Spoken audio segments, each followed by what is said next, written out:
The Velvet Room was the kind of place where the air itself seemed expensive. Soft jazz drifted through chandeliers that looked like frozen rain. Waiters moved like ghosts in black and white. And somewhere in the middle of it all, a young waitress named Clara Jones balanced a tray of champagne glasses, pretending her heart wasn't breaking. She'd worked there for 2 years, long enough to learn that people with too much money often had too little kindness. Her shift started at 4 and ended whenever the manager felt like it. Her shoes pinched, her smile hurt, and her feet were covered in tiny scars only she knew about. Still, she never complained. She couldn't afford to. Every tip, every double shift, every dollar went to one thing: her mother's hospital bills. The beeping machines that kept her mom alive were louder in her head than any music the restaurant played. When the dining room was quiet, Clara would hum softly while she worked. It was a habit she didn't even notice anymore. A tune without words. Something warm and sad. Her mother used to sing it when Clara was a child, back when the world was smaller, gentler.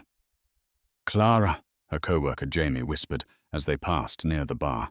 "You're doing that thing again." "What thing?" she asked, balancing the tray. "The humming," he said, smirking. "You're gonna put the boss to sleep."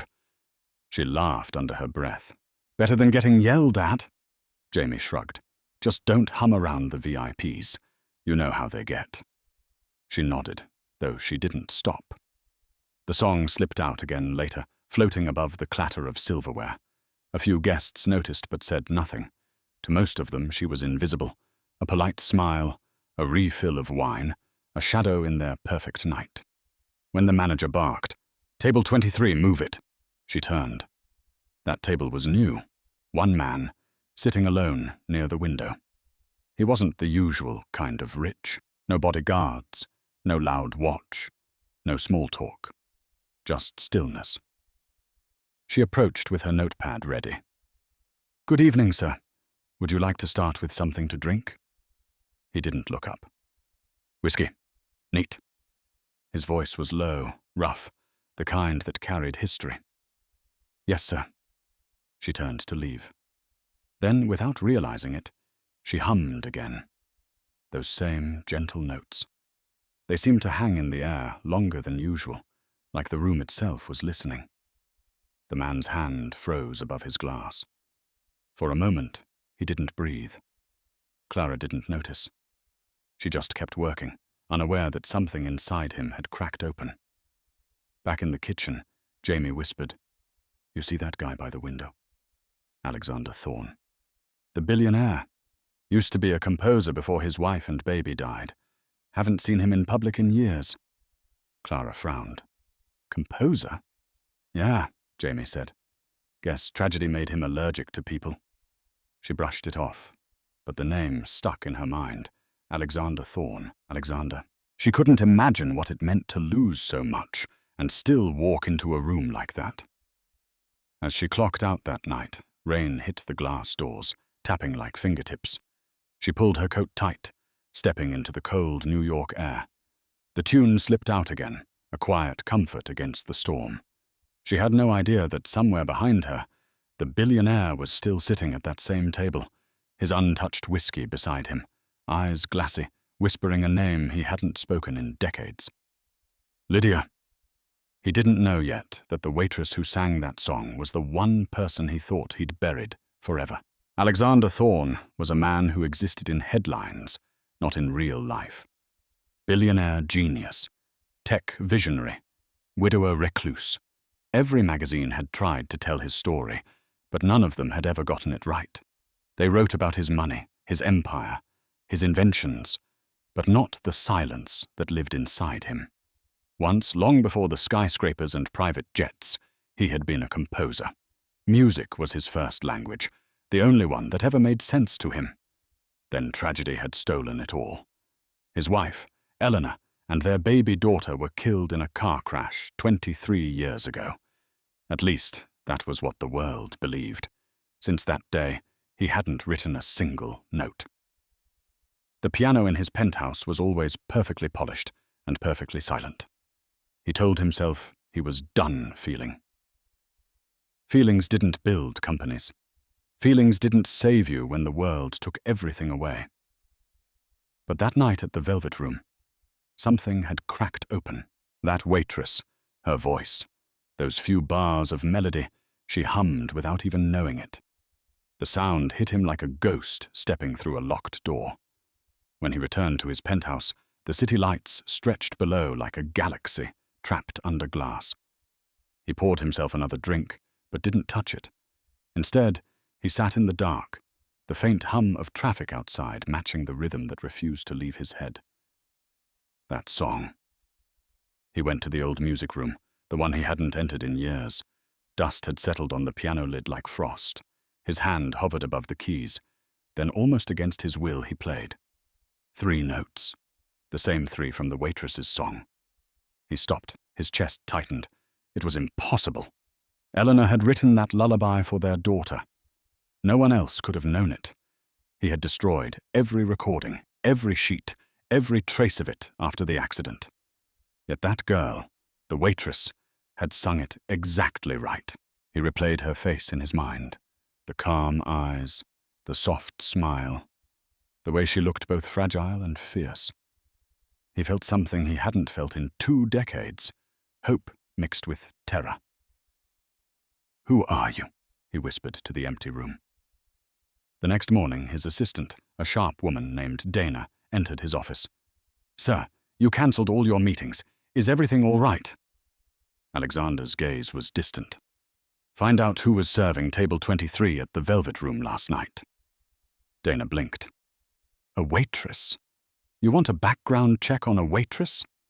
"Just do it," he said quietly, "and be discreet." Later that afternoon, Dana returned with a thin file. "Clara Jones, 25, lives in Queens, works double shifts, no criminal record, single. Mother in St. Luke's Hospital, terminal condition." Alexander's throat tightened. "Any family?" "Just the mother," Dana said softly. "She's been in and out of hospitals for years." He dismissed her with a nod and sat alone again, staring at the file. The words blurred on the page. It didn't make sense, yet something in his gut told him it did. That night, he returned to the Velvet Room. Same table, same drink, waiting. Clara almost dropped her tray when she saw him. He looked even colder tonight, but there was something searching in his eyes. "Good evening, sir," she said, forcing a professional smile. He studied her face for a long moment. "You were humming last night," he said quietly. Her cheeks flushed. "Sorry about that. I didn't realize." "Do you remember the song?" he interrupted. "Yes," she said hesitantly. "It's something my mom used to sing when I was little." His glass trembled. The color drained from his face. "Would you sing it again?" he asked. She hesitated. "Here? Now?" He nodded once. Her voice was barely a whisper, but the tune floated through the air like something sacred. And as she sang, Alexander's hand tightened around the edge of the table. Because every note confirmed what his heart already knew.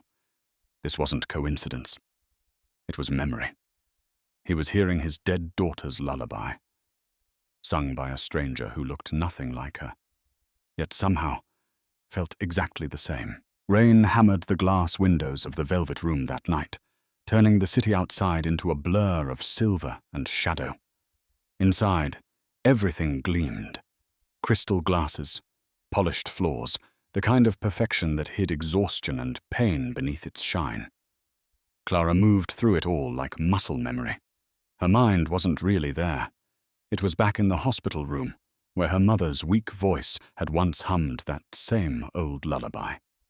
When Alexander Thorne walked in again, the entire staff went stiff. Billionaires were common here, but he was something else.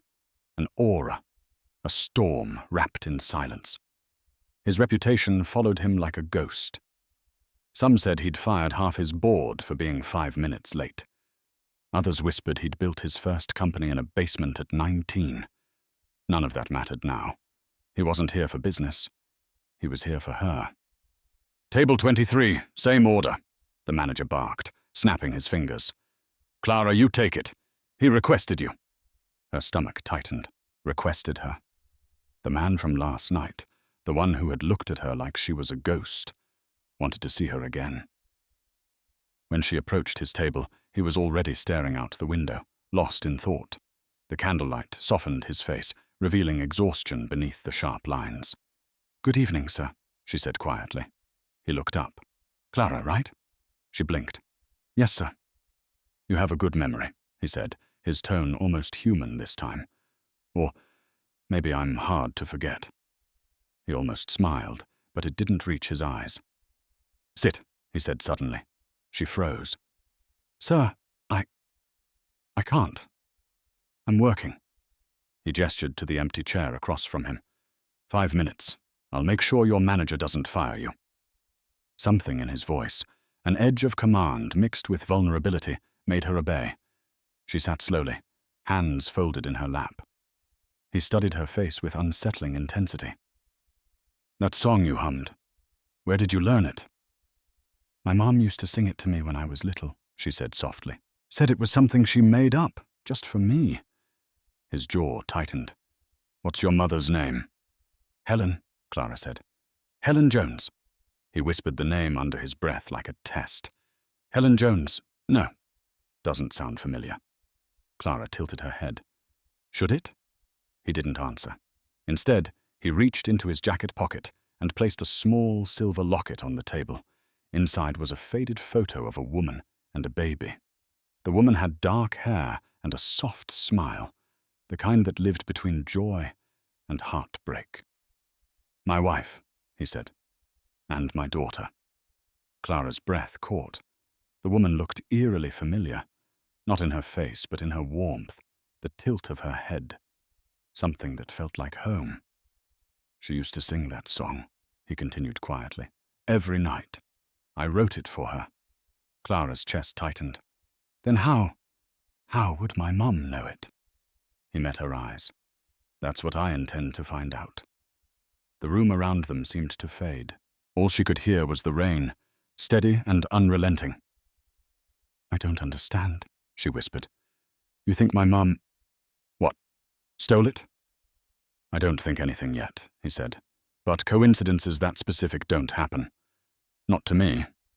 Clara stood quickly. "I should get back to work." "Wait," he said, standing too. "If your mother sang that song, she might know something I need to hear. Will you let me meet her?" She shook her head. "She's not well. She's in the hospital. She doesn't need strangers showing up with questions." "I'm not a stranger," he said quietly. "Not anymore." Their eyes locked for a long, tense moment.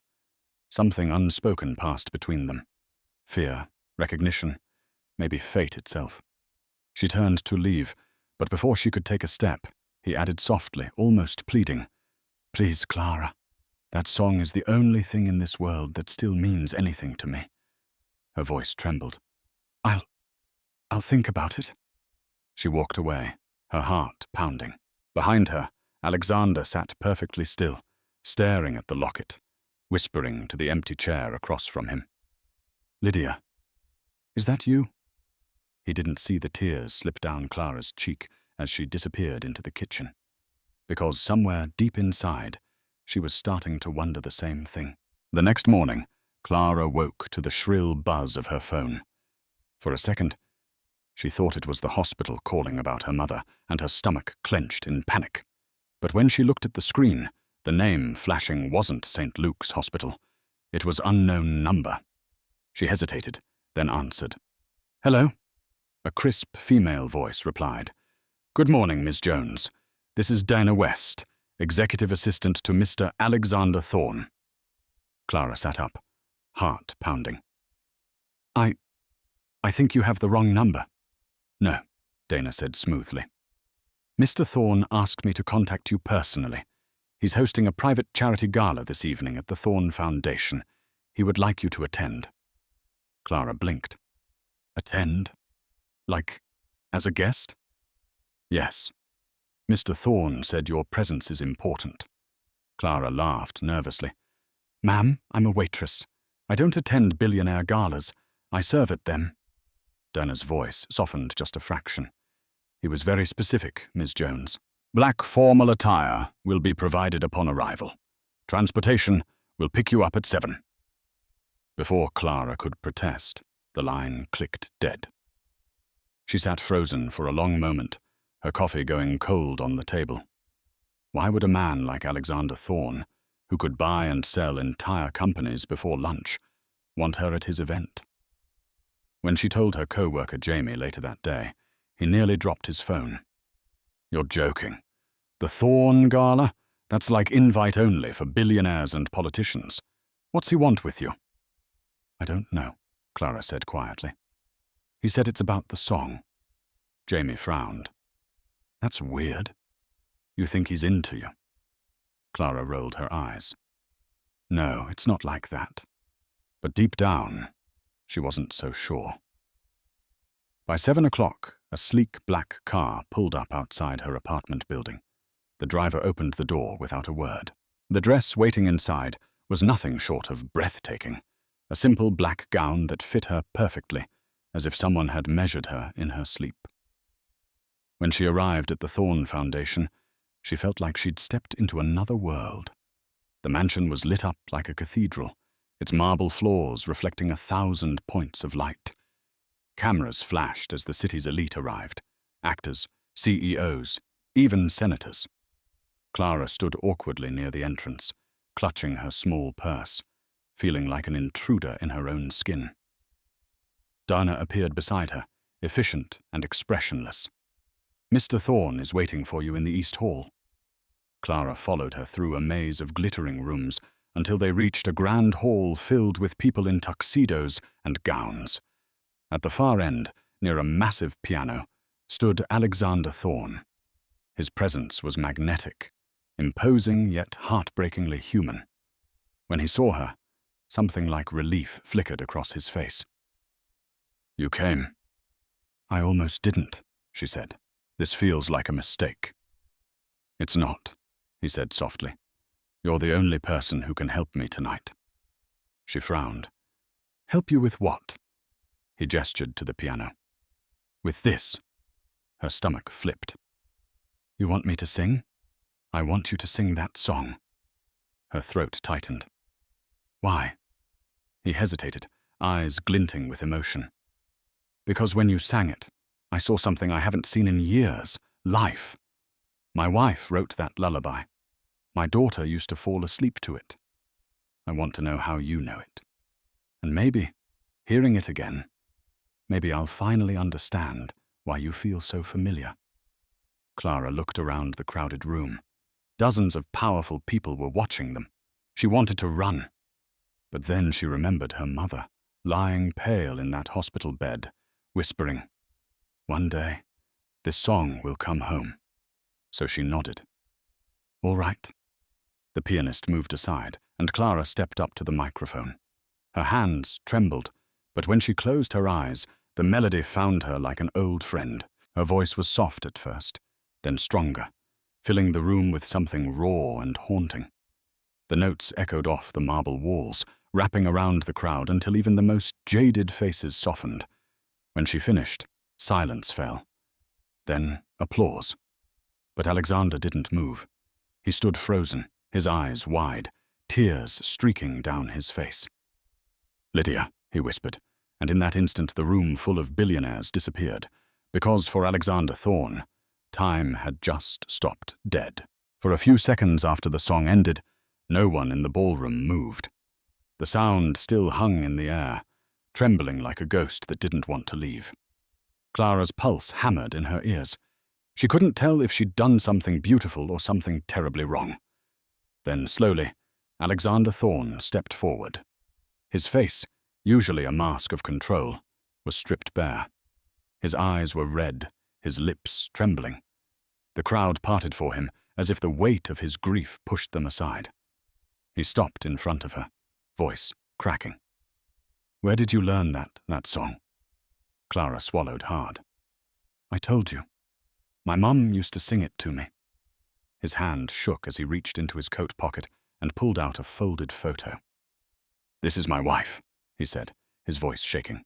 "And this is my daughter. She was 1 year old when they died." Clara looked down at the photograph. The woman was beautiful, smiling beneath a canopy of sunlight. The baby in her arms had soft brown curls. Something deep inside Clara twisted, a flash of déjà vu so strong it made her dizzy. "I'm sorry," she whispered. "I don't know what this has to do with me." He took a step closer. "That song, Eleanor wrote it. It wasn't published. It wasn't recorded. Only she and I knew it." She shook her head, backing away slightly. "There has to be another explanation." Alexander's voice hardened. "There isn't." Cameras began flashing again. Guests whispered behind champagne glasses. A socialite in a red gown murmured, "Is this part of the show?" Dana, his assistant, rushed over, whispering urgently, "Sir, everyone's watching." But Alexander ignored her. He turned to the crowd, voice rising. "Do you people understand? This woman just sang a song no one else could possibly know." The room erupted in murmurs. Clara felt her face burning. "Stop!" she said, her voice cracking. "You're making a scene." He looked at her, eyes wild with grief and something close to hope. "Who are you? I told you, Clara Jones. Then who is your mother really?" The question cut through the noise. Everyone fell silent again. Clara's chest tightened. "My mother's sick," she said quietly. "She barely remembers things from when she was young. Please just leave her out of this." Alexander's voice softened, trembling with emotion. "If she knows that song, she's not just some stranger. She might be the last piece of my family I thought I'd lost." Clara felt her vision blur. "You don't know what you're saying." He took another step forward, desperate now. "I'm begging you, let me meet her." Something in his voice broke her resolve. It wasn't the voice of a billionaire. It was the voice of a father who'd been mourning for 2 decades. I'll ask her," she whispered. "But you have to stop this." He blinked rapidly, realizing what he'd done. The entire ballroom was watching. The cameras, the whispers, the pity. He turned away, shoulders shaking. Dana moved quickly. "Mr. Thorne, we need to get you out of here." He didn't resist. As she led him toward the exit, he stopped once more to look back at Clara. "You don't understand yet," he said softly. "But that song isn't just a memory. It's proof." And then he was gone, swallowed by the murmuring crowd and flashing lights. Clara stood frozen under the chandelier, her throat tight, her hands trembling. The applause that had filled the room minutes earlier was gone. Now there was only silence, and hundreds of curious eyes. A woman in pearls leaned toward her husband and whispered, "Did he just say she's his daughter?" Clara couldn't breathe. She ran. Outside, the night air hit her like a slap. Rain poured down, washing away the glamour, the lights, the illusion. She leaned against a marble column, gasping, mascara running down her face. From behind her, she heard Dana's voice, calm, deliberate, but strangely kind. "He's not crazy, you know. He's just desperate." Clara turned, her voice breaking. "What does he think he's going to find?" Dana hesitated, then said quietly, "Closure. Maybe more." As the limousine carrying Alexander Thorne disappeared into the night, Clara felt something inside her crack open. Because deep down, she wasn't sure anymore whether she'd sung that song for him or for herself. The next morning, Clara didn't go to work. She couldn't face the whispers or the flashing lights outside the restaurant. The story had already spread online. Waitress moves billionaire to tears at gala. Some blogs called it romantic. Others called it suspicious. But all Clara could think about was Alexander Thorne's voice echoing in her head. "Who is your mother, really?" By noon, she was sitting beside her mother's hospital bed at St. Luke's. The steady beeping of machines filled the sterile room, a rhythm that had become the background music of Clara's life. Helen Jones looked smaller every day, her hair silver against the pillow, her eyes distant but kind. "Mom," Clara said softly, brushing a hand over hers. "Do you remember that song you used to sing to me?" Helen smiled faintly. Of course, sweetheart. How could I forget? Where did it come from? Clara asked. Did you write it? Her mother's expression changed. Subtle, but sharp. Why are you asking? Clara hesitated. Someone heard me humming it at work. He said his wife wrote that song. He thinks you might have known her. Helen's eyes flickered, panic flashing for the first time. Who said that? Alexander Thorne, Clara said. Her mother's breath caught. She looked away toward the window, as if the grey light could hide her. That name. I haven't heard it in years. Clara's chest tightened. So you do know him? Helen closed her eyes. I knew his wife. Clara froze. You did? Her mother nodded slowly. Eleanor. She was kind. Too kind. I worked for her a long time ago. Before you were born. The words landed like a thunderclap. You worked for the Thornes? Helen's voice trembled. I was a nanny. For their baby girl. Clara felt the floor tilt beneath her. Their baby? The one who died? Helen didn't answer. Her gaze was fixed on the ceiling, tears gathering in the corners of her eyes. The night of the accident, she whispered. It was raining hard. Eleanor was driving home from a charity event. I was in the back seat with the baby. We crashed off a bridge into the river. When I came to, the car was sinking. Eleanor was gone. The baby was crying. Clara's heart pounded. Mom, I grabbed her, Helen continued, voice breaking. I don't remember how I got to the shore. But when I did, there were sirens everywhere, reporters, cameras. The police said both Eleanor and the child were dead. I panicked. I was hurt, confused. I didn't tell them I survived. I just disappeared. I took the baby and ran. Clara's breath left her in a rush. You took... What are you saying? Her mother turned to her, eyes full of anguish. I took you, Clara. You were that baby. The world seemed to stop. The machines beeped steadily, cruelly calm. That's not true, Clara whispered. It can't be. I tried to tell you so many times, Helen said, tears spilling down her cheeks. But I was afraid they'd take you away. You were all I had left. Clara stood, backing away from the bed. So everything, my name, my life, it's all a lie? Helen's voice cracked. No, it's love. Everything I did to protect you. Clara pressed a hand to her chest, her heart racing. You stole me from my real father. I saved you from his father, Helen said quietly. Alexander's father was powerful, ruthless. He would have taken you, turned you into an heir, a symbol. Eleanor didn't want that life for you. Clara shook her head, tears blurring her vision. I don't even know who I am anymore. Helen reached for her hand, but Clara stepped back. Please, her mother whispered. Don't hate me. Clara couldn't answer. She turned and walked out, the door clicking softly behind her. In the hallway, she leaned against the cold wall, trembling. Every piece of her life felt like it had been rewritten in a single conversation. She looked down at her hands that suddenly felt like they didn't belong to her anymore.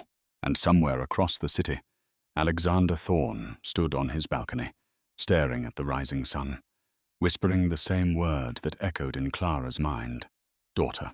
By the time Clara reached the street, the world didn't feel real anymore. Cars moved, people talked, the city kept breathing. But to her, everything sounded underwater. She walked for blocks without knowing where she was going, rain soaking through her coat. Every step replayed her mother's words. I took you. You were that our baby. When she finally stopped, she was standing in front of a glass building with a silver logo that read, Thorne Industries. She stared up at it, chest tight. The revolving doors shimmered under the rain. Inside that building was a man who had lost a daughter 23 years ago, and she might be her. Before she could lose her nerve, she walked in. The marble lobby was quiet except for the click of heels on tile. A receptionist looked up, startled. "Can I help you?" I need to see Alexander Thorne," Clara said. "Do you have an appointment?" "No," she said, voice trembling. "But tell him it's about Eleanor and the baby." The receptionist blinked. Then, without another word, she picked up the phone. 5 minutes later, Clara was in an elevator, her reflection fractured across the mirrored walls, her heart hammered. When the doors opened on the top floor, Dana West was waiting. "Miss Jones," Dana said softly. "He's been expecting you." Expecting her? Clara followed silently down a hallway that looked more like an art gallery. Black and white photos, minimalist sculptures, quiet wealth. They reached a pair of glass doors. Dana opened them and stepped aside. Alexander Thorne stood by the window, his back to her. The skyline behind him glowed in the fading light. He didn't turn when she entered. "Clara," he said quietly. "Or should I say, Lydia." Her breath caught. "You already know?" "I know enough," he said, turning slowly. His eyes were rimmed red, but his voice was steady. Dana found the accident reports. The nanny's name, Helen Jones. She vanished the same night my family did. Clara swallowed hard. "She told me everything." He studied her, searching for truth in her face. "Then it's real." Clara nodded weakly. "She said she saved me. That she thought your father would take me away. That she had no choice." Alexander's expression darkened. "My father?" He gave a short, bitter laugh. "He would have. He spent years trying to control every move I made. Even my marriage was a business transaction to him." Clara's voice trembled. "She said Eleanor didn't want that life for me. That she wanted to keep me safe." He closed his eyes. "That sounds like her." The silence that followed was thick, almost unbearable. Clara shifted. "I don't know what to say to you." "You don't have to say anything," he said. "You don't owe me that. You owe me nothing." "That's not true," she said, tears burning behind her eyes. "You lost your daughter because of what my mom did, and I lost everything I thought was real." He stepped closer, his voice softening. "You didn't lose anything." "You are everything I lost." Clara shook her head. "I'm not her. I can't be. I have her face in your picture, maybe her song in my memory. But I'm not that baby anymore. I'm someone else." "I know," he said quietly, "and that's what terrifies me. I don't want to take you from the woman who raised you. But I can't pretend you're not mine." Tears slid down her cheeks. "She's dying," Clara whispered. "The doctors say she doesn't have long." His jaw tightened. "Then I need to see her." "She's afraid," Clara said. "She thinks you'll hate her." He looked at her with a grief so raw, it made her chest ache. "Hate her? She kept you alive. She saved what was left of me, without even knowing it." The room fell silent, except for the hum of the city beyond the glass. Finally, Clara said, "If I let you meet her, promise me you won't destroy what little peace she has left." Alexander nodded slowly. "I promise." As she turned to leave, he called after her, his voice breaking. "Clara!" She stopped in the doorway. He smiled faintly, tears in his eyes. "You have her mother's eyes. But you have my voice." Clara blinked back tears and walked out. And as the elevator doors closed, she realized something terrifying. Meeting him hadn't answered who she was. It had only made her want to know even more. 2 days later, the sky hung low over the city, grey and swollen with rain.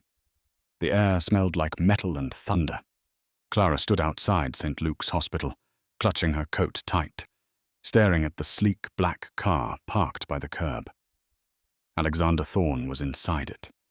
She'd called him that morning. The words had nearly strangled her. "You can come, but don't say anything that'll upset her." He'd just replied, "I'll be careful." Now, as she led him through the sterile halls, every step felt heavier. Nurses passed by with polite smiles, unaware they were watching a secret unravel after 23 years. They stopped outside room 314. Clara hesitated, her hand trembling on the doorknob. "She's weak," she whispered. Don't bring up the past like an accusation." Alexander nodded once. "I'm not here for revenge." When they stepped inside, Helen Jones looked up from her pillow. The moment her eyes landed on him, the air left the room. She went pale, her frail fingers gripping the blanket. "Alexander," she breathed. He froze in the doorway. "Helen." Clara's heart thudded. She looked between them. Two people connected by a secret that had rewritten her life. Helen's voice trembled. "You shouldn't have come." "I had to," he said quietly. "I needed to see you. And her." Helen's eyes filled with tears. "You found out?" "I did," he said. "She told me everything." For a long moment, neither spoke. The beeping of the heart monitor filled the silence. "I thought you were dead," Alexander said finally, his voice raw. "Both of you. I buried 2 coffins with no bodies in them. I stopped making music because it hurt too much to imagine what you went through." Helen's tears slipped down her cheeks. "I never meant to hurt you. I swear to God I didn't." "Then why didn't you come back?" he asked, his tone breaking. "Why didn't you tell me my daughter was alive?" She looked at Clara. "Because of your father. He would have taken her away." "You know he would have." "Eleanor told me herself she didn't want Lydia growing up in that family. I couldn't let her last wish die with her." Alexander's hands shook. "My father's gone now. He died years ago.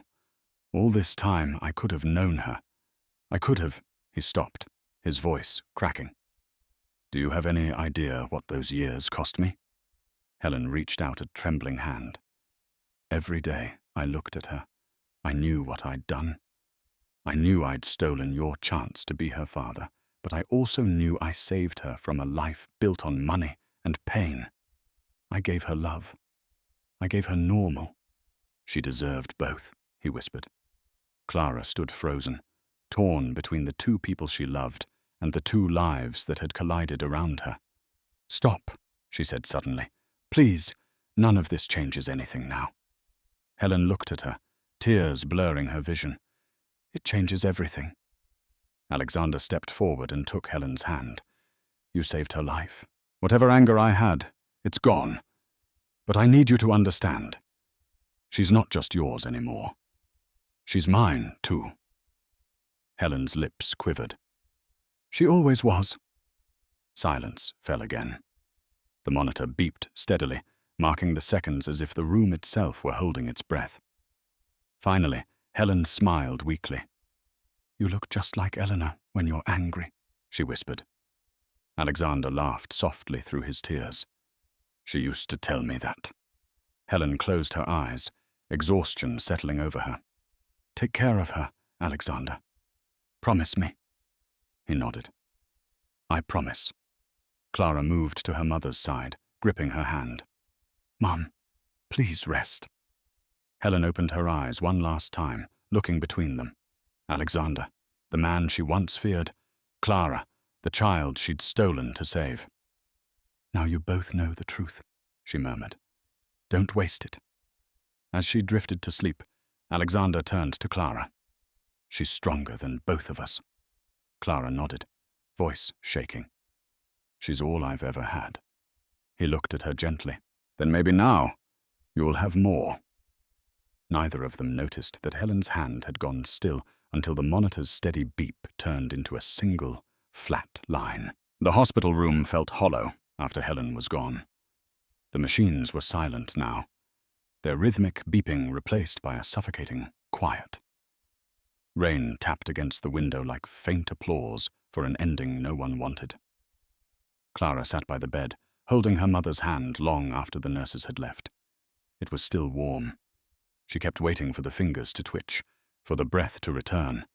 But deep down she knew. Her mother was gone. Alexander stood in the corner, his face drawn, eyes glistening. He had seen death before.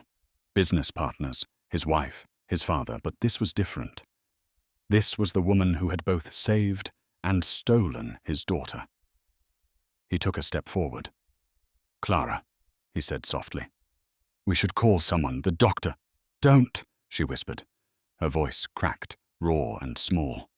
"Just don't say anything." He stopped.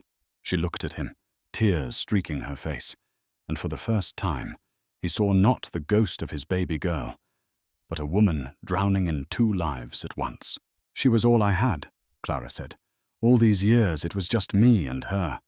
We didn't have money, we didn't have family, but we had each other." Alexander's voice trembled. "And she loved you more than anything. You know that, right?" Clara turned to him sharply. "You don't get to talk about her love. You didn't know her. You didn't know me." He flinched but didn't leave. "You're right," he said quietly. "I didn't. And that's my fault, as much as hers." Clara stood, letting her mother's hand fall gently onto the blanket. "You think you can just walk in here and fix everything? That now I'm your daughter again, and all the pain disappears?" "No," he said. "I just want to know you." She let out a bitter laugh. "You think that's possible? After 23 years of living different lives?" "Yes," he said. "Because I've lived those years too, Clara. Every single one of them wondering what I did to deserve losing you." The truth in his voice hit her like a blow. She sank into the chair, covering her face. For the first time, she didn't know who to blame anymore. After a long silence, he knelt beside her. "Let me handle everything," he said gently. "The funeral, the arrangements. You shouldn't have to do it alone." She hesitated. "I can't afford." "Don't say that," he interrupted softly. "You don't have to worry about money again. Ever." She looked at him, anger flashing through her grief. "You can't buy peace, Alexander. You can't write a check and erase everything." He nodded slowly. "I know, but I can at least make sure she's remembered with dignity." Clara's shoulders slumped. The fight drained out of her. "Fine," she whispered. "But you don't do it for me. You do it for her." He nodded. "I will." That night, they buried Helen under a maple tree in a quiet cemetery outside the city. There were no crowds, no photographers, just the two of them and a priest murmuring soft words about mercy and forgiveness. When it was over, Clara stood staring at the fresh mound of earth, her breath fogging in the cold air. "She lied to me," she said quietly. "But she also gave me a life." Alexander placed a hand on her shoulder. "And because of her, I have you back." Clara turned to him, eyes red. "Don't say that like it's a happy ending. I don't even know who I am right now." He met her gaze. "Then let me help you find out." The offer hung in the air like a fragile bridge between two broken worlds. Clara didn't answer. She just turned away, whispering to the grave, "I hope you're finally free, Mom." Thunder rolled in the distance. As the first drops of rain began to fall again, Alexander opened an umbrella and silently held it over her. For the first time, she didn't step away. But in the quiet that followed, neither of them saw the headlights parked across the street, the paparazzi lenses glinting through the rain, capturing the moment that would ignite a scandal before sunrise. By morning, Clara's world was no longer her own. Her phone wouldn't stop buzzing. Unknown numbers, endless messages, flashing headlines. She didn't need to open them. Every notification was another reminder that her private grief had become a public circus. The lost Thorn heiress found alive. Waitress turned billionaire's daughter, a modern fairy tale or a fraud. The nanny who stole a baby, truth behind the Thorn scandal. Each headline cut deeper than the last. When she arrived at the Velvet Room, her co-workers fell silent. Even Jamie didn't know what to say. The manager pulled her aside. "Clara, maybe take a few days off," he said awkwardly. "The press won't leave you alone, and our guests, well, they don't like drama." She nodded numbly. "Yeah, I get it." Outside, 2 reporters were waiting, cameras already aimed. "Miss Jones, are you really Alexander Thorne's daughter?" one shouted. "Did your mother kidnap you?" another called out. Clara froze, words catching in her throat. A black car pulled up to the curb, and a familiar voice shouted through the rain, "Get in!" She hesitated, then slid into the passenger seat. Alexander was behind the wheel, wearing a dark coat and sunglasses. His jaw was tight. "They're everywhere," he said. "I tried to keep it quiet, but someone leaked it." "Someone?" Clara asked. "You mean one of your people?" He didn't answer right away. "Probably someone on the board. They'll use anything to destabilize me right now. Investors hate emotional stories." She laughed bitterly. "My life is your bad press?" He looked at her, regret flickering in his eyes. "You didn't deserve this. I'm sorry." They drove in silence until they reached his estate, a sprawling property outside the city, hidden behind high gates and old trees. The moment they stepped inside, the quiet felt unreal, like stepping into another planet. "I'm putting you under protection for a while," he said. "No one can bother you here." "I'm not a hostage," she snapped. He sighed. "No, you're my daughter, and I'm trying to keep you safe." She looked at him for a long moment. "You don't even know what that means, do you?" Before he could answer, Dana appeared in the doorway, holding a tablet. "Sir, it's already on every major network. There's also a problem." Alexander took the tablet. His face darkened as he scrolled through the screen. "They're questioning the DNA test," Dana said softly. "Someone leaked an old record that shows Helen Jones wasn't your employee, at least not officially."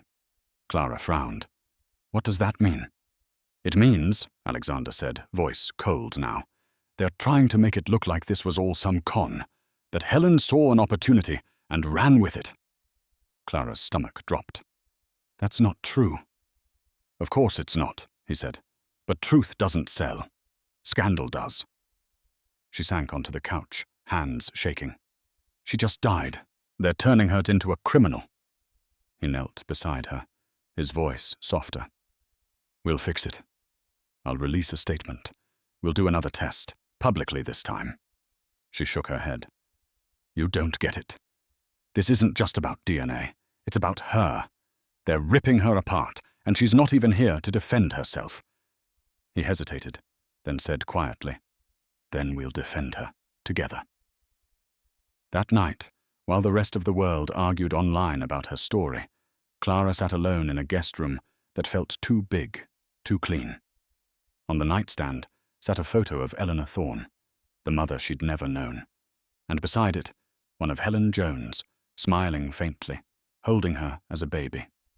2 mothers, 2 lives, 1 truth.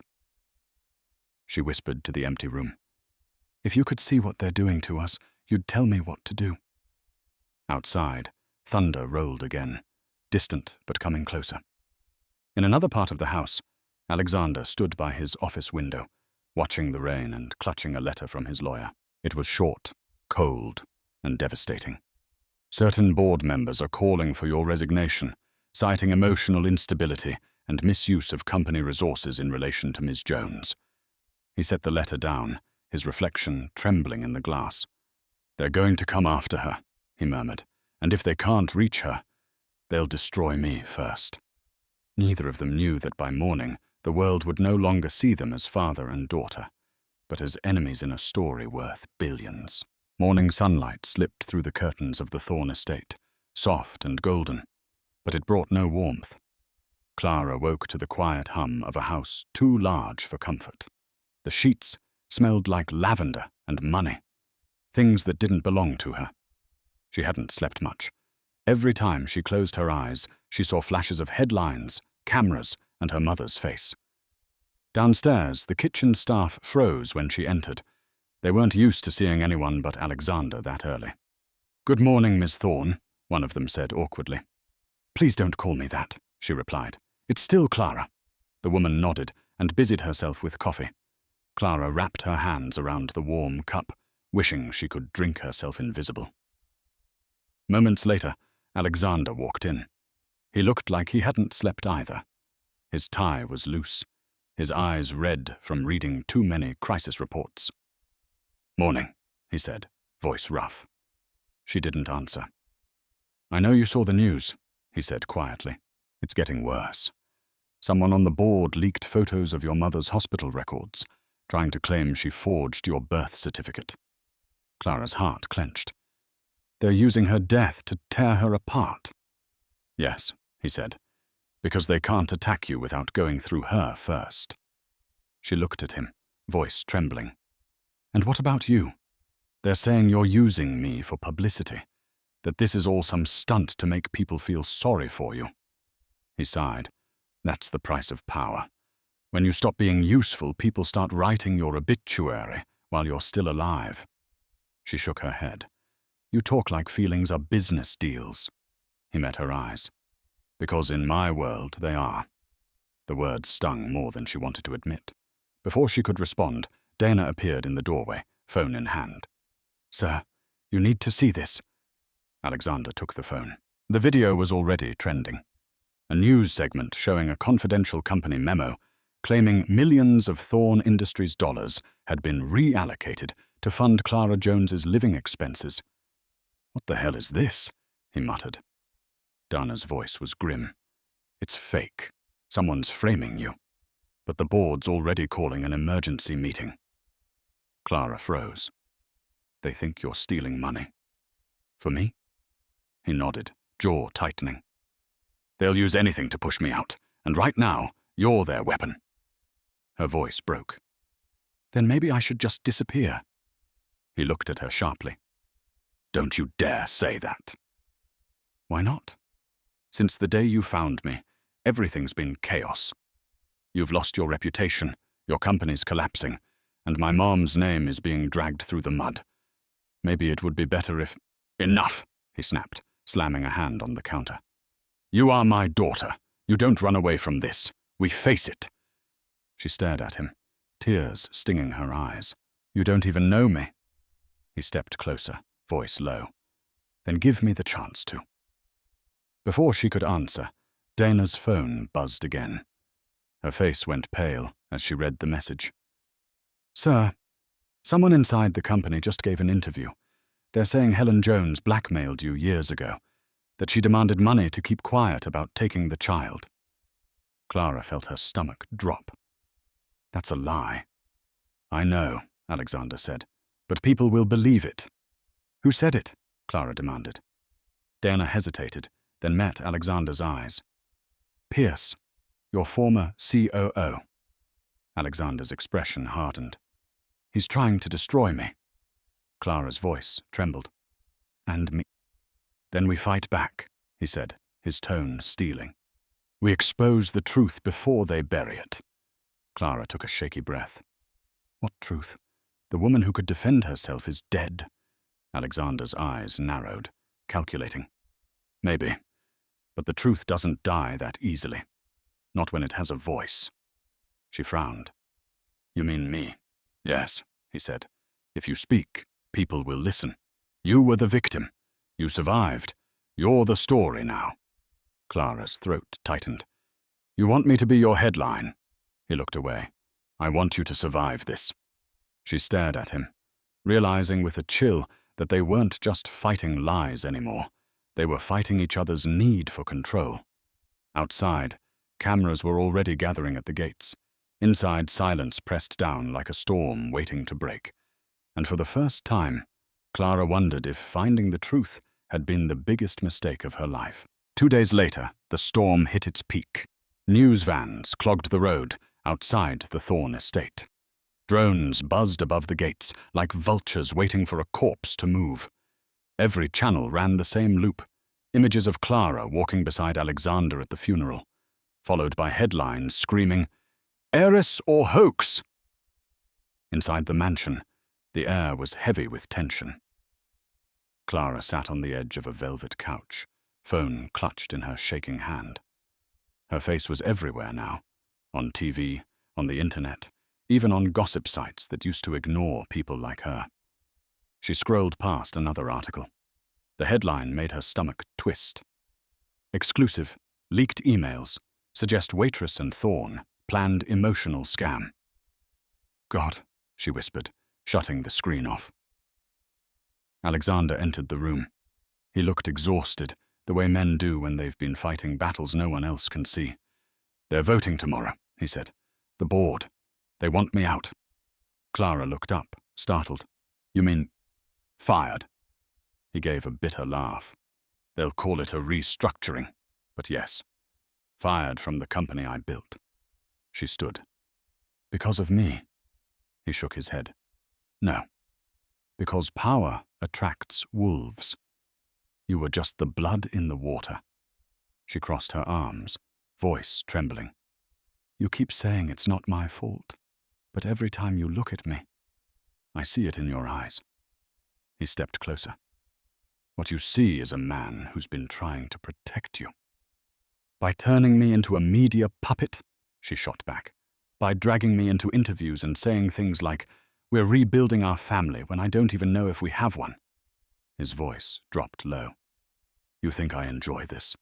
You think I wanted the cameras, the headlines? Everything I've done was to shield you. From what? She demanded. The truth? The words hung in the air like a slap. He looked away, jaw tightening. You're angry, I get it. But this isn't about truth anymore. It's about survival. No, she said, her voice breaking. It's about trust, and I don't know if I can trust you. Before he could answer, Dana rushed in, her face pale. Sir, you need to see this. Alexander took the tablet from her hands. His expression shifted from confusion to fury in seconds. What is it? Clara asked. He handed it to her. It was a video, grainy, shaky footage from what looked like a security camera. Her heart stopped when she saw it. It was her mother, Helen. Sitting in a hospital bed, speaking to a man off-screen. Her voice was faint, but clear. I can't keep the secret forever, Helen said. He deserves to know. But if he finds out, he'll destroy everything. I can't lose her. The man off-screen asked, You mean Alexander Thorne? She nodded. He'll never forgive me. The video cut off. Clara stared at the screen, shaking. Where did this come from? Dana's voice was grim. Someone leaked it to the press. It's already spreading. Alexander muttered a curse, pacing. They're using her words to make it look like she was hiding something worse. A payoff, a cover-up. Clara's throat tightened. Did you have this video? He froze. What? Before today, she said. Did you know about it? No, he said firmly. I swear. But something in his tone wasn't convincing. It was too measured, too calm. Clara's chest constricted. You're lying! Clara, listen to me. She backed away, shaking her head.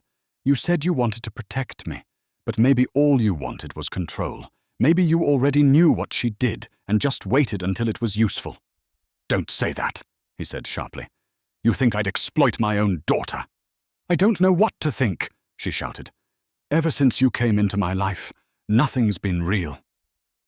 Silence crashed between them. Outside, flashes from camera lenses painted the windows white. Alexander exhaled slowly, pain flickering across his face. You're scared. I get it. But the only way we survive this is together. But she stared at him for a long time, tears blurring her vision. Together died when you stopped telling me the truth. Then she turned and walked out, ignoring Dana's calls, ignoring the guards, ignoring the rain pouring down as she stepped into the storm. And somewhere behind her, Alexander's voice cracked. Not with anger, but with a whisper of fear. Don't walk away, Clara, not like your mother did. Clara didn't remember how long she walked. The rain soaked through her clothes, numbing her skin until she couldn't tell where her body ended, and the storm began. The city around her blurred into neon streaks and honking horns. Every face looked like a stranger who already knew her secret. When she finally stopped, she was standing outside the Velvet Room, the restaurant where all of this had started. It was closed now, dark behind the glass, but she could still see the reflection of her own face in the window. Pale, hollow-eyed, Someone she didn't recognize. She pressed a trembling hand against the glass. "Who are you?" she whispered. Behind her, a voice said softly, "That's the question everyone's asking, isn't it?" She turned. It was Pierce, Alexander's former COO, the man from the leaked interview. He was holding an umbrella, perfectly dry and perfectly smug. "Don't look so surprised," he said. "We've been trying to find you for days." Clara's pulse quickened. "You're one of the people destroying him," she said. He smiled faintly. "I'm one of the people saving the company. There's a difference." She took a step back. "You lied about my mother. You made it sound like she blackmailed him." "I didn't lie," he said coolly. "I just told the part of the story he left out. You think Alexander Thorne is a saint? He's built an empire by burying people like your mother." "That's not true," she said, though her voice shook. He handed her a folder from inside his coat. "You want truth? Here. Read it." She hesitated before opening it. Inside were old financial statements, letters, and a photo.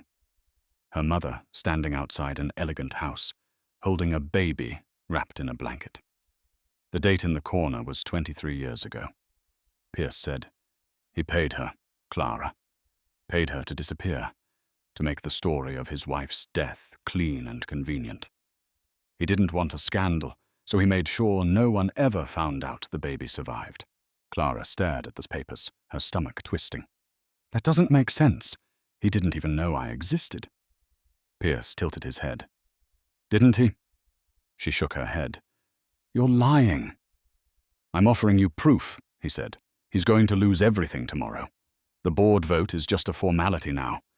But if you tell the world that he paid off your mother, it'll finish him for good and make you the hero, the girl who exposed the truth." She threw the folder back at him. "You think I want to be a headline again? I'm done with all of you." Pierce smiled coldly. "Then you'll drown with him, because when he falls, he'll take you down too. The heiress to a stolen life. People love a tragedy until they find a better one." He turned and walked away, his umbrella vanishing into the rain. Clara stood trembling, her breath fogging in the cold air. She wanted to throw the papers away, but the image of her mother's face wouldn't leave her. Could it be true? Could Helen have taken money to stay silent? By the time she got back to her small apartment, she was shaking. She sat on the floor, staring at the folder she'd carried home without meaning to. The rain outside had turned to sleet, tapping against the window like impatient fingers. Her phone buzzed. An unknown number. She almost didn't answer. "Clara?" It was Alexander's voice. It sounded smaller somehow, cracked. "Please, I need to see you." She didn't speak. "They're voting in the morning," he continued. "I don't care about the company anymore. I just need you to believe me." Her throat ached. "Believe what? That my mother was a liar? That you bought her silence?" "No," he said quickly. "I didn't. I swear on everything I have left, I never paid her a dime. I didn't even know she was alive until I saw you." "Then what's this?" she asked, looking down at the folder on the floor. There was a long pause. "Pierce got to you," he said finally, voice low. "He's manipulating you. Don't let him use you to destroy me." Tears welled in her eyes. "I don't know who's lying anymore." "Then come tomorrow," he said, "to the board meeting. Hear everything for yourself. Please, Clara, if you walk away now, we both lose everything." The line went silent. She sat there in the dark, the city buzzing outside, her mother's voice echoing faintly in her memory. "Don't hate me. I did it for love." And as dawn broke over Manhattan, Clara realized she had only one choice left: walk into the fire, or spend the rest of her life wondering what burned. The next morning, Manhattan felt colder than usual. Grey clouds sat low over the skyline, pressing the city down like a weight. Clara hadn't slept. She'd spent the night pacing her apartment, the folder Pierce gave her sitting on the coffee table like a loaded gun. Every time she looked at it, her chest tightened. At 8 o'clock a.m., she stood in front of the Thorne Industries Tower again. the same place where she'd learned who she was and where she might now lose everything that identity meant. The building loomed above her, glass shimmering like ice. Inside, security buzzed as she entered. Cameras flashed. A reporter shouted, "Clara, are you supporting your father at the vote today?" She didn't answer. She just kept walking, her heart beating too fast. Upstairs, the boardroom was already full. 12 men and women sat around a polished table that looked like it cost more than her entire life savings. Alexander stood at the head, facing them. He looked older, thinner. The pressure of the past week carved into the lines of his face. When she walked in, he froze for a second, then straightened. "You came," he said quietly. Clara's voice was tight. "You asked me to." Every head turned. The whispers started immediately, curious, cold, hungry. Dana stood by the wall, eyes darting between them, tense as wire. The chairman of the board, a man named Halverson, cleared his throat. "Let's begin. The vote today concerns Mr. Thorne's position as CEO of Thorne Industries. But before we proceed, Mr. Thorne has requested to make a statement." Alexander nodded, his tone steady but low. "I know the company is under scrutiny. I know you've all seen the stories, the leaks, the accusations. I won't insult you by pretending this isn't messy. But the truth is simpler than any headline." He looked at Clara as he spoke. 23 years ago, I lost my wife and daughter in an accident. I spent half my life building something to fill that emptiness. Then, 2 weeks ago, I heard a song my wife wrote for our baby, a song no one else could have known. That's how I found her again. Gasps rippled through the room. I didn't pay anyone. I didn't hide anything. I was lied to, just like the rest of you. But I'm not ashamed of what happened. I'm grateful. Halverson folded his hands. That's touching, Alexander. But this company runs on stability, not sentiment. And right now, you've become a liability. Before Alexander could respond, Pierce rose from his seat. He was immaculate in his tailored suit, the picture of corporate poison. "If I may," he said smoothly, "there's more to this story than tragic reunions." He placed the same folder on the table, the one Clara had seen last night. "Evidence suggests Mr. Thorne paid the child's caretaker to disappear after the crash. These records show money transfers from a shell account linked to his personal fund." The room murmured. Clara felt her stomach twist. She looked at Alexander. "Tell them it's not true." "It's not," he said firmly. Pierce smirked. "Convenient denial. But maybe Miss Jones would like to confirm that for herself. You've seen these documents, haven't you?" Clara hesitated. All eyes turned to her. The silence was suffocating. "Yes," she said finally. "He showed them to me." Halverson's gaze sharpened. "And do you believe them?" Her throat tightened. I don't know." Alexander's face fell, the betrayal flashing clear across it. "Clara," Pierce smiled, victorious. "That's all I needed to hear." Dana stepped forward. "This is manipulation. Those documents are forgeries." Halverson slammed his hand on the table. "Enough! We'll vote!" As the board members raised their hands one by one, Clara felt the air leave her lungs. When the count was finished, Halverson turned to Alexander. 7-5. You're out." The room buzzed with murmurs as Alexander stood still, pale but unbroken. He turned to Clara. "Now you see what truth costs," he said quietly. "Sometimes everything." Tears filled her eyes. "I didn't mean to." He gave a faint, broken smile. "You didn't have to." He left without another word. Clara stood frozen, guilt twisting like glass inside her chest. Around her, the men who'd just voted away his life's work shook hands and smiled for cameras. And in that cold, glittering room, Clara realized she hadn't just watched a man lose his empire. She'd helped him do it. That night, Manhattan looked like it was holding its breath. The storm had passed, but the city still glistened with rain, its streets reflecting the headlines that now blared from every newsstand. Thorne ousted.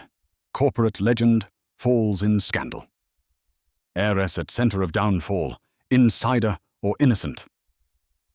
Clara couldn't bring herself to look away from the TV in her tiny apartment. Every network had a different version of the same story. Some painted her as a victim. Others called her a liar. The footage of her standing in the boardroom, hesitating, silent, unsure, was already looping online under captions like, "The moment she broke her father." She shut the TV off and buried her face in her hands. The sound of rain dripping from the window frame was the only thing keeping her from screaming. Her phone buzzed again. A text from an unknown number. "He's at the pier." She didn't think. She just grabbed her coat and ran. The docks were quiet when she arrived. A cold wind rolled off the river, carrying the smell of salt and rust. Under the pale glow of a streetlight stood Alexander Thorne. No bodyguards, no entourage, just a man staring at the dark water. She stopped a few feet behind him, chest heaving. "You shouldn't be out here alone," she said softly. He didn't turn around. "I've been alone for 23 years. One more night won't kill me." Her throat tightened. "They had no right to do that to you." "They didn't have to," he said quietly. "You did it for them." The words hit her like a knife. "I didn't mean to. I was scared." He finally turned, his eyes hollow, but not cruel. "You didn't trust me. That's what hurt." Clara swallowed hard. "You lied too. Maybe not with words, but with silence. You kept things from me. You treated me like a problem to solve instead of a person." He nodded slowly. "You're right." That startled her. She'd expected anger, not surrender. He looked out at the river again. "I spent so long controlling everything. Numbers, people, outcomes. I thought if I could build enough walls, I'd never have to lose anything again. But you can't own love. You can only break it." Clara's voice trembled. "What are you going to do now?" "I don't know," he admitted. "For the first time, I don't have a plan." They stood in silence, the city humming faintly behind them. "I didn't tell you," he said after a moment, "but your mother came to me once, years after the crash. I didn't recognize her. She looked different. She left a note at my office, but my father intercepted it. I only found it after he'd died." "What did it say?" she asked, barely breathing. He pulled a folded piece of paper from his coat. The edges were worn, the handwriting shaky. "She's safe. I couldn't give her the world, but I can give her love. One day, she'll sing, and you'll find her." Clara's knees went weak. "She meant the song." He nodded. "She always knew music would bring us back together." She pressed a hand to her mouth, tears spilling freely now. "And I ruined it." Alexander stepped closer. "No, Clara. You finished it. You gave me an ending I never thought I'd get." She shook her head. "You lost everything." He smiled faintly. "Not everything. You're still standing here." They stood like that for a long time, father and daughter, two broken silhouettes framed against the grey dawn. When he finally spoke again, his voice was steady. "I'm leaving the city. There's nothing left for me here. The company is theirs now. Let them destroy it." "Where will you go?" she asked. He looked toward the horizon. "Someplace quiet. Maybe I'll start writing music again. That's what your mother would have wanted." She wiped her tears. "And me?" He met her eyes. "You live. You take everything they said about you and turn it into something true. That's how you honor her." He walked away then, his figure fading into the fog, leaving Clara alone with the sound of the river and the ache of everything left unsaid. And as the first light broke across the water, she whispered the lullaby under her breath, just loud enough for the wind to carry it back to him. The days that followed felt like slow drowning. Everywhere Clara turned, Her name was being chewed up and spit out by strangers. Talk shows debated her existence. Podcasts called her the Waitress heiress, as if she were some reality show contestant instead of a human being trying to breathe. Her phone became an enemy. Every vibration was a new wave of venom. Gold digger, fraud, home wrecker of dynasties. Someone even sent her a photo of Helen's grave with the words, "Wrong mother, wrong life." She stopped checking messages after that. Her small apartment became a cage. Reporters lingered outside, flashing cameras through her blinds. When she dared step out for groceries, someone followed her down the street yelling, "How does it feel to ruin a billionaire, sweetheart?" By the third night, she couldn't sleep. The silence was too loud. The guilt too heavy. She sat on the floor beside the couch, clutching the worn photograph of Helen holding her as a baby. The edges were bent, the colors faded, but it was real. The only thing that still felt real. "You did your best," she whispered into the dark. "I just wish I knew how to do mine." Across town, Alexander Thorne was unraveling in his own way. The once mighty titan of industry had vanished from the business pages, replaced by articles about Thorne's spectacular fall. He'd resigned quietly from all remaining board seats, signed away controlling shares, and retreated to a modest house outside the city, the kind of place he'd never lived in before. He spent his nights in silence, sitting at a grand piano that hadn't been touched in years. Some nights he'd play a few bars of the Lullaby before his hands would shake too hard to continue. Other nights, he'd just stare at the keys, seeing ghosts in the ivory. Dana visited once. "You can rebuild," she said gently. "People forget faster than you think." He shook his head. "This wasn't about rebuilding. It was about remembering, and I think I've remembered enough." Meanwhile, Clara's isolation deepened. Her savings were almost gone. Her job at the Velvet Room had quietly dissolved. No one wanted the scandal magnate Waitress. One night, desperate for air, she walked down to the East River, the same place where he had stood weeks earlier. The wind was sharp and cold. City lights rippled on the water like shattered glass. She whispered, "I'm sorry, Mum. I'm sorry, Dad." The second word slipped out before she could stop it. Behind her, a voice said, "You shouldn't be out here alone." She turned sharply. It wasn't Alexander. It was Jamie, her old co-worker from the restaurant. He looked hesitant but kind. "Hey," he said softly. "I saw what they've been saying about you. It's crap." She tried to smile. "Thanks.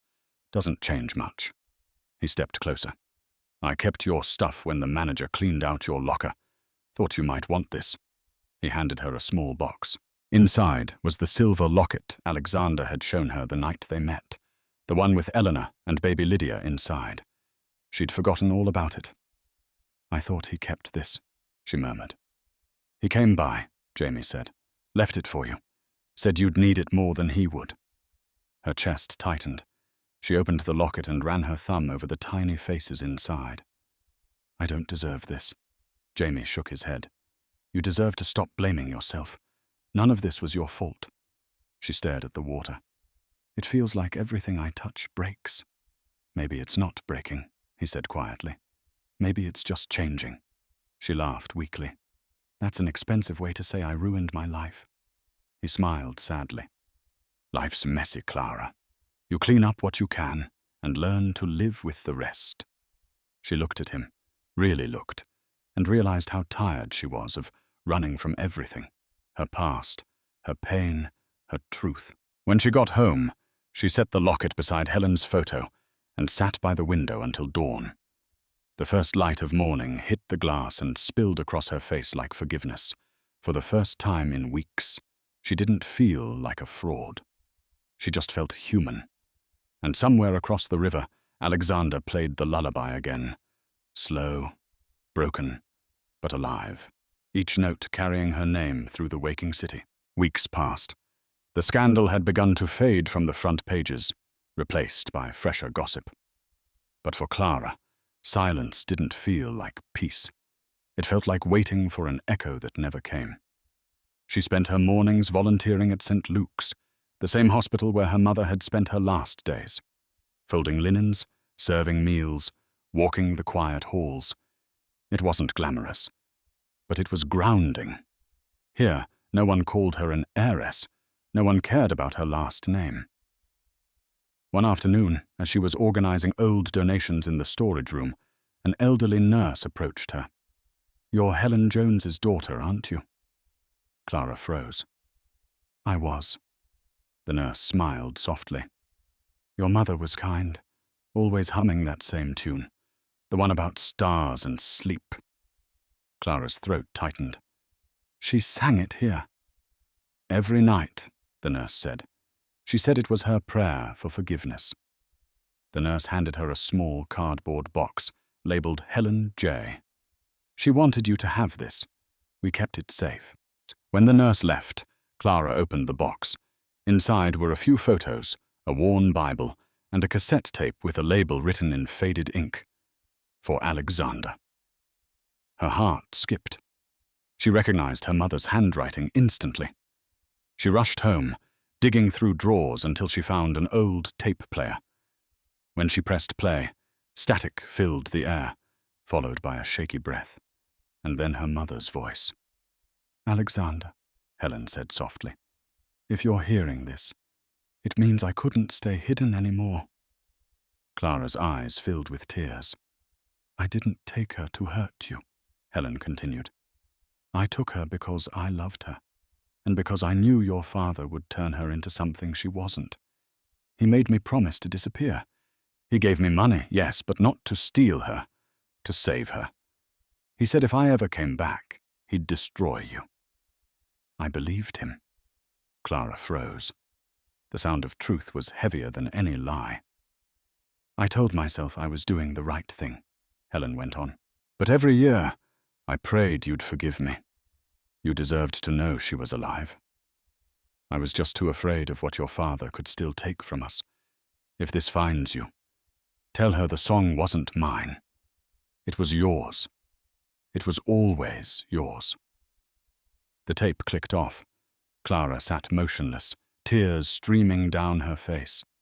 Her whole life, she'd believed her mother was hiding out of guilt. But she hadn't been running from love. She'd been running to protect it. She looked at the locket sitting beside the player, the two faces, frozen inside. "You didn't betray him," she whispered. "You saved both of us." She picked up her phone and dialed a number she hadn't called in weeks. It rang 4 times before he answered. "Clara?" Alexander's voice was cautious, almost unbelieving. "I found something," she said, voice trembling. "A tape. From Mom." He didn't speak for a moment. Then quietly, "Can I hear it?" That night, she drove to his house. It was small and quiet, the air filled with faint piano music leaking from inside. When he opened the door, he looked different, tired, yes, but softer somehow. She held up the cassette. "She left this for you." He took it gently, like it was made of glass. When he pressed play, Helen's voice filled the room again. Clara watched his face change as he listened. Shock first, then grief, then something like peace. When the tape ended, he sat back, eyes wet. "She was telling the truth," he whispered. "My father paid her, but to protect you. He lied to both of us." Clara nodded through tears. "She didn't want you to hate her." He laughed softly, a sound half broken, half relieved. "How could I? She saved you. She saved me." They sat in silence for a long time. Then he said quietly, "I still have her old piano, the one she loved. Would you like to see it?" Clara smiled faintly. "Only if you play something." He moved to the piano, brushing the dust from the keys. Then slowly, he began to play the lullaby, the same melody that had once united and destroyed them. This time, Clara joined him, humming softly. The song no longer sounded like sorrow. It sounded like coming home. And for the first time since the night of the accident, Alexander Thorne cried without shame, because the woman who'd saved his daughter had also saved his soul. The next morning, the sun finally broke through the clouds that had hung over the city for weeks. For once, Manhattan looked softer, less like steel, and more like forgiveness. Clara stood by the window of Alexander's quiet home, watching the light spill across the piano where they'd played the night before. The tape player still sat nearby, its work done, its secret finally spoken. Alexander entered the room with 2 mugs of coffee. "I can't remember the last time I saw real sunlight," he said with a small smile. Clara took the mug and returned the smile faintly. "Maybe it's waiting for people to stop lying to each other." He chuckled, though the sadness in his eyes didn't fade. "Then it's a miracle we're getting any light at all." They sat in silence for a while, sipping coffee. But there was an electricity in the air, the sense that something had shifted. The truth was free now, but it hadn't gone anywhere. It was waiting to be used. Clara finally said, "We have to release the tape." Alexander looked up sharply. "You're sure?" "Yes," she said. "Mom deserves that. And so do you." He hesitated. "You realize what that means, right? Once it's out there, there's no taking it back. The world will know what my father did, what your mother did to protect you. It'll change everything." "It already did," she said. "This just lets the world catch up." He studied her for a long moment, then nodded slowly. "All right. If we're going to do this, we do it right." By noon, Dana had arrived. Her face lit up when she saw them together again. "You two are actually in the same room without killing each other. That's progress." Clara smiled weakly. "We found something. Proof. My mother's last words." Dana's eyes widened. "You're kidding." Alexander handed her the tape. "She recorded it before she died. It clears both of us." Within hours, the recording was digitized, cleaned up, and sent to a single journalist Alexander trusted, an old friend from his composing days, one who didn't work for clicks or gossip, but for truth. By sunset, the story broke. Helen Jones's final message exposes Thorne family cover-up. New evidence clears Alexander Thorne and redeems Waitress heiress. The media that had once crucified them now scrambled to rewrite the narrative. Commentators who had mocked Clara were suddenly praising her courage. TV hosts tearfully replayed the recording, quoting Helen's words, "I took her because I loved her." Clara watched the broadcast with tears streaming down her face. For the first time, her mother wasn't being called a thief. She was being called what she had always been, a protector. Alexander turned off the TV. "You did this," he said quietly. "You gave her peace." Clara shook her head. "We did it. Together." He smiled faintly. "You sound like Eleanor." They spent the next few days fielding calls. Apologies from reporters, offers from talk shows, proposals for documentaries. Clara refused them all. "I don't want fame," she said. "I just want her story to live somewhere true." One night, she sat at the piano again, tracing her fingers over the keys. She said I'd sing one day, that the song would bring everything home. Maybe this is what she meant. Alexander sat beside her. "Maybe it's time the world heard it again. Through your voice." She looked at him, startled. "You mean, perform it?" He nodded. "As it was meant to be heard. Not as a secret, but as a memory." It was a terrifying idea, but for the first time, she didn't feel small. She felt ready. They arranged a small event at the Thorne Foundation Theatre, a charity concert to honor Helen and Eleanor. Just one song. No lights, no spectacle. Just truth set to music. As she stood backstage, Clara could hear the audience settling, the hum of expectation building. She looked down at the silver locket around her neck. Inside were both women, 2 mothers who had shaped one life. When Alexander took his seat at the piano and met her eyes, she nodded. The lights dimmed, and as the first notes filled the air, Clara began to sing. Not as a waitress, not as a scandal, but as the daughter of two women who'd loved her enough to fight the whole world to keep her safe. And somewhere, deep in the quiet beyond the music, it felt like both of them were listening. The night of the concert arrived like something out of a dream. Cold air, soft lights, and a quiet city that seemed to be holding its breath. The Thorn Foundation. Theatre was smaller than the grand halls Alexander used to fill, but it felt sacred tonight. There were no reporters, no flashing cameras, no headlines waiting to twist the truth. Only people who cared, the seats filled with faces from every chapter of their lives. Dana, Jamie, a few of Alexander's old colleagues, even some of Helen's former co-workers from the hospital. They weren't there for a scandal or a story. They were there for the song. Backstage, Clara stood in front of a mirror, her reflection trembling as she adjusted the locket at her neck. She wasn't wearing anything glamorous, just a simple black dress and bare feet, the way her mother used to sing at home. Her heart was pounding, but it wasn't fear. It was something deeper, the kind of ache that meant she was finally standing in the right place. Alexander appeared beside her, holding a small piece of paper. "She wrote the lyrics," he said softly. "The original ones. I found them in her old music box after the crash." Clara took the paper, hands shaking. The words were faded, but still legible. "Sleep, my star. The world will turn, and love will find you when you burn. In every note, in every sigh, I'll be the song that doesn't die." She traced the lines with her fingers. "It's beautiful," she whispered. "She wrote it for you," he said. She looked up at him, tears in her eyes. "Then tonight, I'll sing it for her, and for Mom." When the lights dimmed and the audience quieted, Alexander walked to the piano. The room glowed in soft, amber light.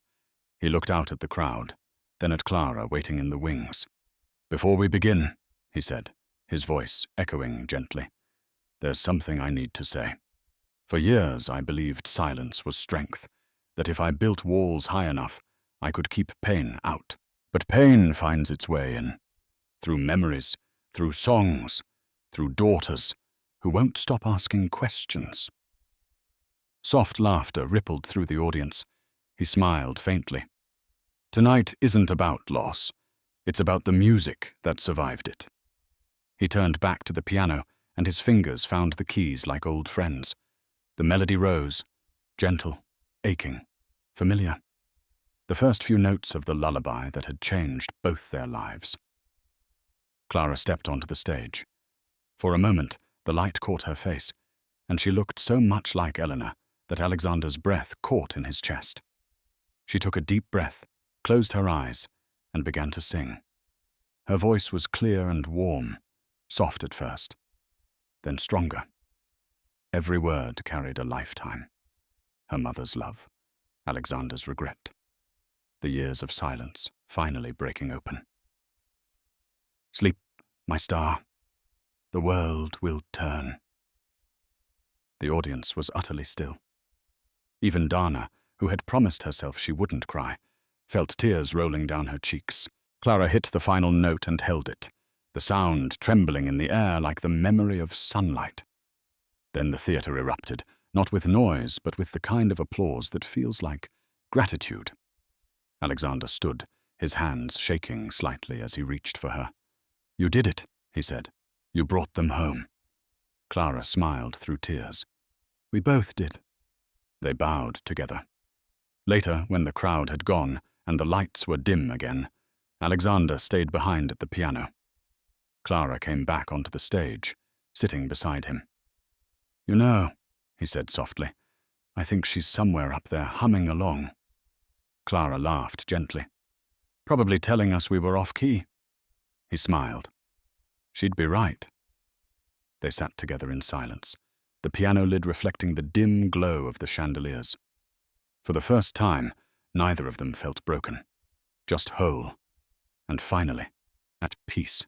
As they left the stage, hand in hand, the faint hum of the lullaby echoed through the empty theatre, carried on by memory and forgiveness. And in that perfect stillness, The song that once divided them became the sound that would outlive them both. A month after the concert, the world had finally quieted. The tabloids had moved on to fresher scandals, and the name Clara Jones Thorne no longer trended online. What remained was peace, the kind that doesn't shout but hums softly in the background of everyday life. Clara now lived in a small townhouse in Brooklyn, filled with second-hand furniture, sunlight, and plants she kept forgetting to water. On her kitchen table sat a framed photo of two women, Helen and Eleanor, side by side, smiling. She'd had an artist merge the images so her mothers could exist in one picture at last. Every morning she made coffee, opened the window, and let the city's noise spill in like music. It wasn't perfect, but it was real. Across the river, Alexander Thorne had found his rhythm again, too. He spent his days composing in a quiet studio near the water, writing pieces that no longer felt like eulogies, but beginnings. His hair had gone grayer, his hands slower, but his heart lighter. Sometimes, when the music was right, he'd record a melody and send it to Clara with a simple note. "For you, kid." One morning, Clara received an invitation from him. The Thorne Foundation was reopening, not as a corporate monument, but as a charitable organization for children who had lost parents. The headline on the flyer read, "The Helen and Eleanor Fund for Hope." She stared at the paper, tears gathering in her eyes. He had done it. He'd turned their pain into something that could heal others. That night, she took the subway to the new foundation building. It was smaller, humbler than before, its grand marble replaced by warm wood and sunlight. The lobby smelled like fresh paint and possibility. Alexander greeted her near the entrance. He looked older, but softer, the sharp edges of power replaced by something gentler. "You came," he said. She smiled. "You didn't really give me a choice, did you?" He chuckled. "Fair enough." They walked together through the new exhibit space. Photographs lined the walls, families, children, music programs, hospital donations. Near the center stood a glass display case with a piano inside. The plaque read, "Dedicated to the two mothers who taught us that love survives everything." Clara's hand went to her mouth. "It's her piano," she whispered. He nodded. It was gathering dust in storage. Thought it should have a better audience. She turned to him. "You could have named this after yourself." "I've already had enough things with my name on them," he said quietly. "It's time theirs had a place, too." A small crowd began to gather as the evening's event started. Alexander stepped onto the small stage. His speech was brief, humble, and honest. "I used to think legacy meant power," he said. "But legacy is really just love that refuses to fade. The people we lose don't disappear. They live on in what we give to others." When he finished, he gestured toward Clara. "And this," he said, smiling, "is the reason I remembered how to live." She blushed as the audience applauded. Then, to everyone's surprise, Alexander sat at the piano. "I promised I'd only play again when the music didn't hurt anymore," he said. "So tonight, it won't." He began the lullaby. Slow, tender, familiar. Clara stood beside him and sang, her voice calm and steady. It filled the room, reaching every corner, every quiet heart. When the final note faded, there was no applause at first, just silence, sacred and full. Then the crowd rose to their feet. Alexander looked up at her, eyes glistening. "You did it again." She smiled through tears. "No, we did." Later, after everyone had gone, they stood together by the piano. The city lights shimmered outside like tiny stars. Alexander said softly, "Do you ever think about what she'd say if she could see us now?" Clara nodded. "Yeah, she'd probably tell us to stop crying and get back to work." He laughed, the sound light and real. They turned off the lights, leaving the piano bathed in moonlight. As they walked out together, Clara glanced back once more. For a heartbeat, she swore she saw two women standing by the piano, one with silver hair, one with auburn, and both were smiling. And as the doors closed behind them, the city kept its promise. The song that once tore a family apart had finally become there forever. So, that's where the story ends, my friends. You're still here, aren't you? If you've stayed with us until now, it means something in this story touched you. Maybe a memory, a loss, or the quiet wish for peace. This wasn't just about a waitress or a billionaire. It was about forgiveness, about the courage to face truth, and the beauty of letting love heal what pride once broke. Marcus Aurelius once said, "The soul becomes dyed with the color of its thoughts." When we choose compassion over anger and understanding over blame, we paint our souls in colors that last. Clara and Alexander learned that healing doesn't mean forgetting. It means transforming pain into something that can lift others. And maybe that's what we're all here to do, to turn what hurt us into something worth singing about. If this story stirred something in you, share it with someone who might need a reminder that love, even when broken, can still find its way home.